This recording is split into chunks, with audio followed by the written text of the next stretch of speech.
Olá para você que me acompanha aqui no canal do meu tio Oscar, raio-x da categoria melhor figurino, mas antes já deixe o like nesse vídeo, deixe também o seu comentário, se inscreva no canal e ative as notificações no sininho. E se você tiver a oportunidade, também entre no nosso programa de membros para ter vantagens exclusivas, beleza, gente? Bom, seguindo com essa nossa análise de todas as categorias competitivas do Oscar 2024, hoje vai ser a vez da gente comentar um pouquinho sobre os indicados a melhor figurino. Gente, figurino, que é uma categoria que existe no Oscar desde o ano de 1948 e que durante muito tempo também teve uma subdivisão entre figurino colorido e figurino preto e branco.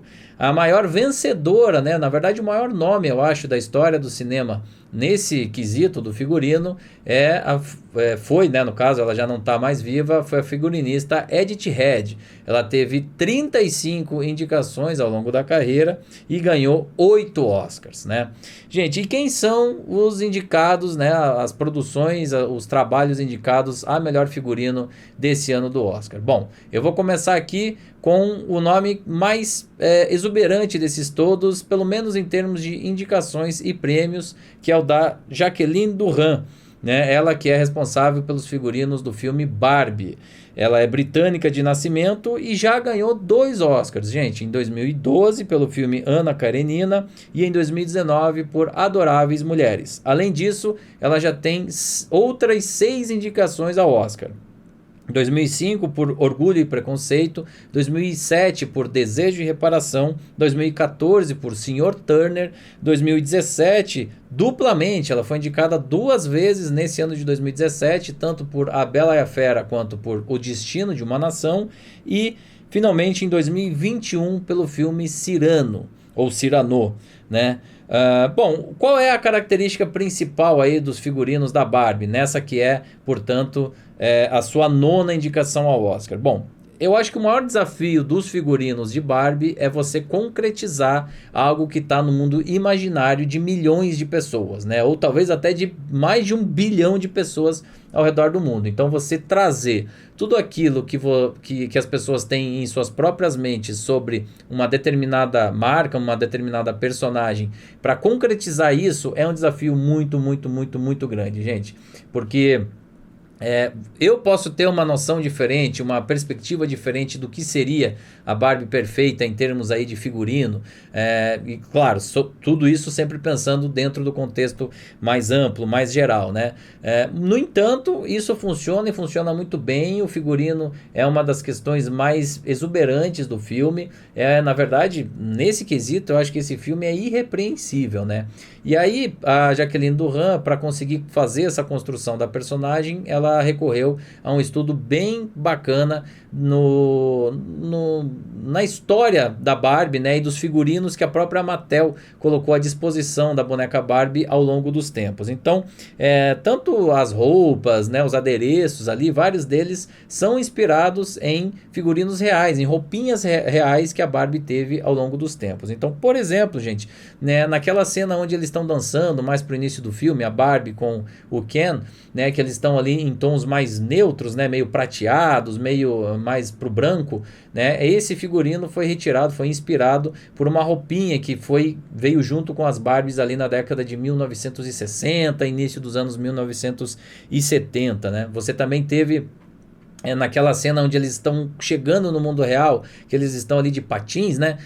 Com aqueles patins todos ali, aquilo também é uma inspiração das bonecas reais, né? E inclusive aquele figurino é bem bacana porque é o primeiro momento onde eles estão pisando no mundo real, né? E você usar o rosa o tempo todo é uma coisa que poderia também ficar, que ela poderia até se apagar, né? Se você usar o rosa e o fundo for completamente rosa o tempo todo, você acaba se apagando. E não, o filme tem esse cuidado muito específico, muito bacana. Eu acho que é o trabalho muito bem feito, né?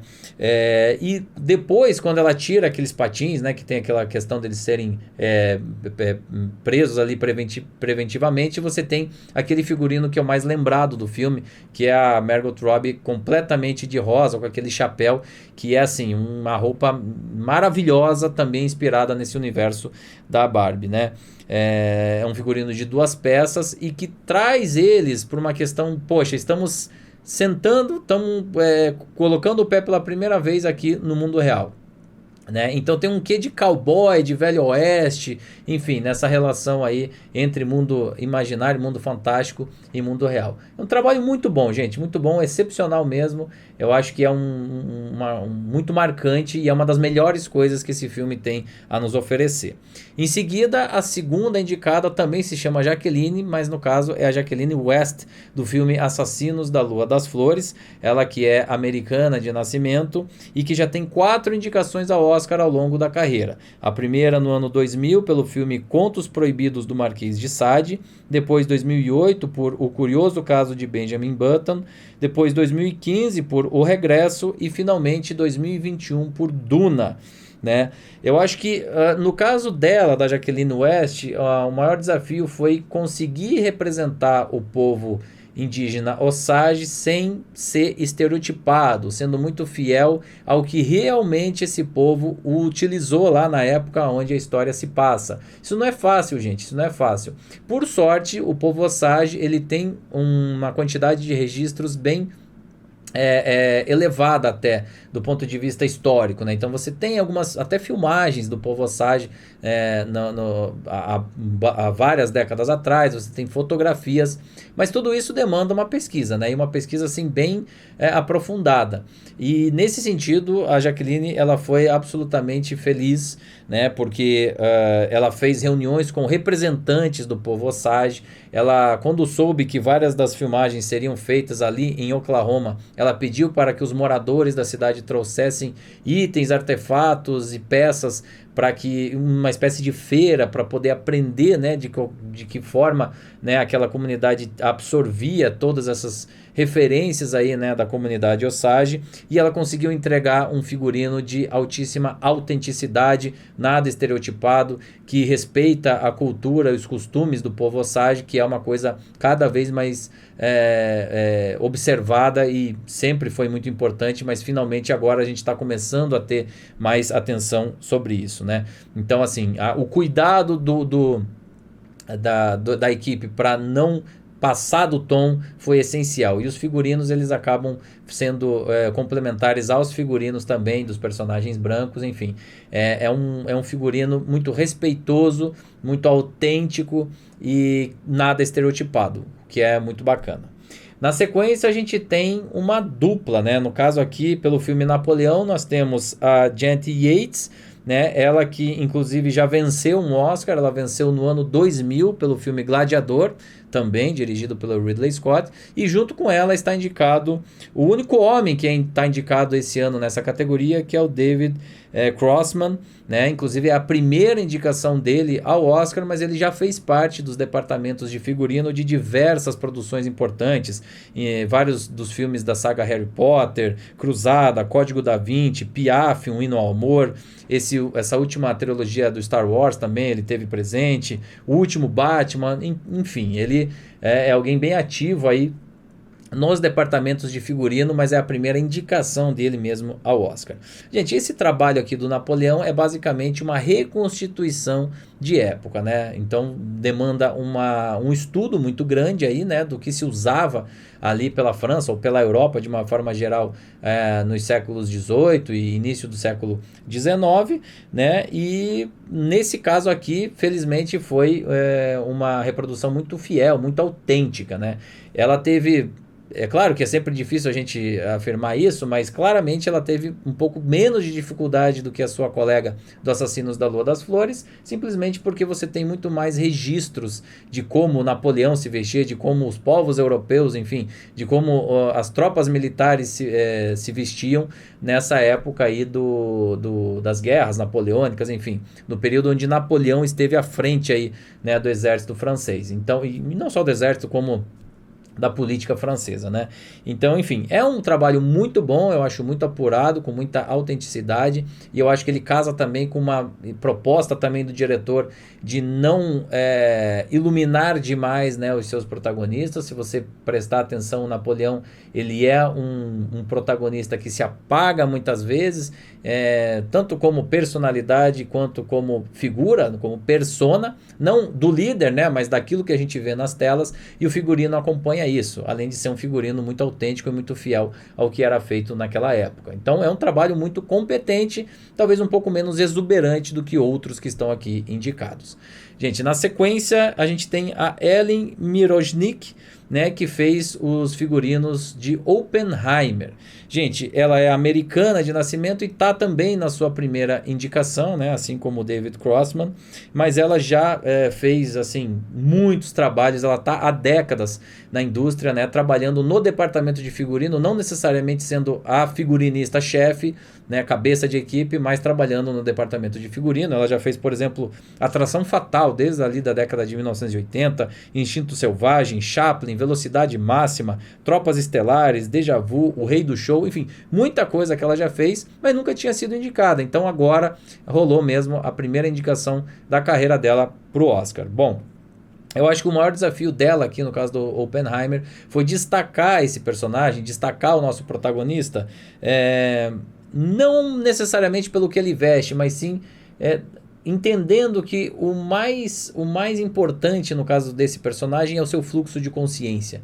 E o Oppenheimer da vida real, ele não se destacava por roupas, né, por maneiras de se vestir. Então como é que você vai fazer ele se diferenciar dos demais? Reveja o filme e perceba que ele tem um figurino que é sóbrio, mas que se diferencia um pouquinho dos demais ali, dos seus colegas, dos outros homens que estão ali à sua volta, né? E isso eleva, obviamente, o dedo, né, e todo o talento aí da nossa figurinista, a Ellen Mirojnick, porque ela conseguiu dar esse olhar que destaca ele, mesmo a gente sabendo que existe ali um fluxo de consciência que é mais importante do que a persona dele, né, do que os figurinos dele. Ela pesou um pouco mais nas cores e em tudo isso, nas companheiras, né, nos relacionamentos amorosos ali do Oppenheimer e não tanto nele, né, mas às vezes a gente acha, poxa, será que um figurino mais neutro não é mais fácil? Porque ele acaba... Não, porque ele tem que ser neutro nesse caso, mas ele tem que se destacar em relação aos demais que também eram neutros. Então é um trabalho muito bom também, né? Não acho que aqui seja uma das coisas mais fortes tecnicamente do filme, né? O Oppenheimer não tem nos figurinos uma de suas características mais fortes, mas é um trabalho também bastante competente. E finalmente, para encerrar, né, essa lista de indicados, a gente tem a Holly Weddington do filme Pobres Criaturas, também é a primeira indicação dela, e ela tem bem menos créditos em relação a todos os outros que eu falei aqui, que eu já citei aqui, e eu acho que aqui no caso, como é um filme mais experimental, é um filme mais diferentão em sua proposta estética, eu acho que o mais incrível aqui dos figurinos é que você tem um trabalho que não parece nem filme de época, nem ficção científica. E do ponto de vista do tempo histórico, sim, ele se passa há um bom tempo atrás, ele poderia ser um filme de época, né? Mas por ser esse trabalho mais autoral, ela se permitiu, né, ter essas referências como se fosse um filme de época, mas utilizando às vezes materiais mais contemporâneos. Então, por exemplo, né, você tem ali um contraste de tecidos que eram utilizados no período mais vitoriano, mas ao mesmo tempo usando-se plástico e látex, que são coisas muito mais contemporâneas, né? Você tem aqui nesse filme também as silhuetas exageradas, isso também muito em função dos figurinos. A Emma Stone, ela tá muito exuberante, mas perceba que não é por causa da maquiagem dela, né? Ela é até bem neutra nesse sentido. Você tem isso muito mais realçado pelos seus figurinos, né? Existe um exagero que tem a ver com a questão autoral, com as escolhas do autor, no caso aqui do diretor Yorgos Lanthimos, né? Então, assim, é um desafio e é uma coisa que você precisa estar muito bem casada com o seu diretor e com os outros aspectos visuais para que dê certo. Os figurinos desse filme são incríveis. Eu acho, na verdade, todo esse filme eu acho muito bom, mas eu acho que os figurinos, eles são talvez os mais criativos no sentido de serem menos óbvios, né? Então, Napoleão, você precisa estudar a história, Assassinos da Lua das Flores e Oppenheimer também. Barbie, você já tem um pouquinho mais de liberdade, mas dentro daquele universo fantástico. E aqui, nesse caso, você precisa realmente criar, né, a partir ali de um conceito autoral. Então, acho que ela teve um pouco mais de espaço para criar, mas também um desafio maior. Então, resumindo, gente, a gente tem aqui 5 trabalhos que são diferentes entre si, 3 deles de reconstituição, um que vem aí de um universo fantástico e um quinto que é um pouco mais experimental, um pouco mais autoral. Eu acho todos muito bons. Eu acho que talvez o menos exuberante seja o de Napoleão, seguido do de Oppenheimer. Depois a gente tem Assassinos da Lua das Flores num nível bem superior. E aí quase empatados Pobres Criaturas e Barbie, que eu acho que são os 2 melhores figurinos desse ano.